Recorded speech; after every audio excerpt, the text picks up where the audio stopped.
My Jeep knew my life was too quiet, and it gave me a check engine light. Let's check it out.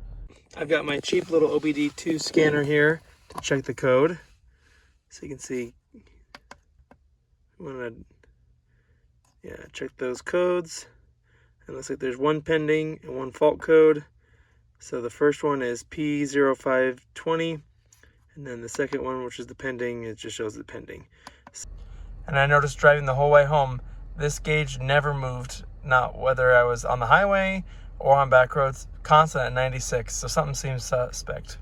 It might be just this little sensor, and let me show you how to change it out for 20 bucks and save you hundreds rather than going to a repair shop. The oil pressure sensor can be a common failure point on the Hemi engine, so we'll start there and remove this lower splash shield for access. So here, behind the oil filter, is the pressure sensor that we're concerned with. And there's a red tab here that you just need to pop up and out like that. Go ahead and you have to press this inner tab and then unlock it here and slide it off. And now we can take that fitting off and a little bit of oil will come out, so just get an oil catch can ready. I want to mention this now to save you guys.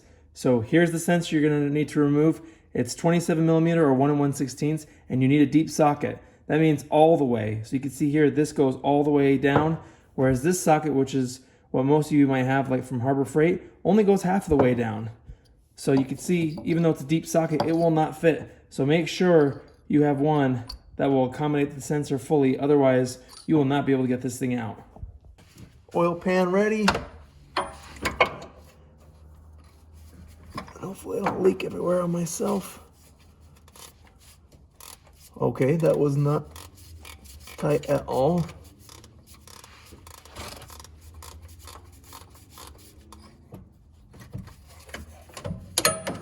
Okay.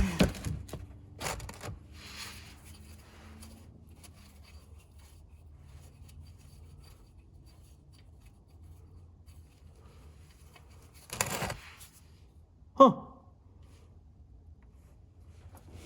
Here's tightening the sensor back on, which you can't see at all. Sorry about that. Just snug it up and make your life easier by trying to have the locking part of the electrical tab face you. If you lost a good amount of oil in this process, just double check your dipstick, but it shouldn't be much. Now let's attach that pigtail.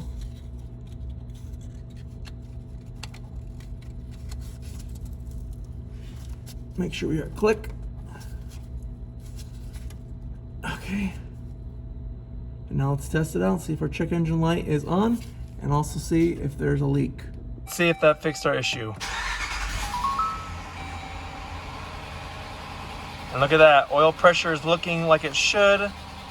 Check engine light is still on, but that could just be that it needs to be reset. So if we go to our cheap scanner here, you can actually erase codes, that way it can reset, and we'll actually know if it still is an issue. Erase, done. It was still showing that P0520. Rescan after it's been cleared, and look at that, no codes. And this is just personal preference, but now that I've verified that it works and I don't need to take this connector off and that there's no leak, now I elect, this is when I would lock it in. That way you don't have to deal with undoing it and redoing it. Now let's try it one last time now that we've cleared the code. And that's what we want to see. Thanks for watching. Like and subscribe. Parts and products listed below. Thanks for watching. See you in the next video.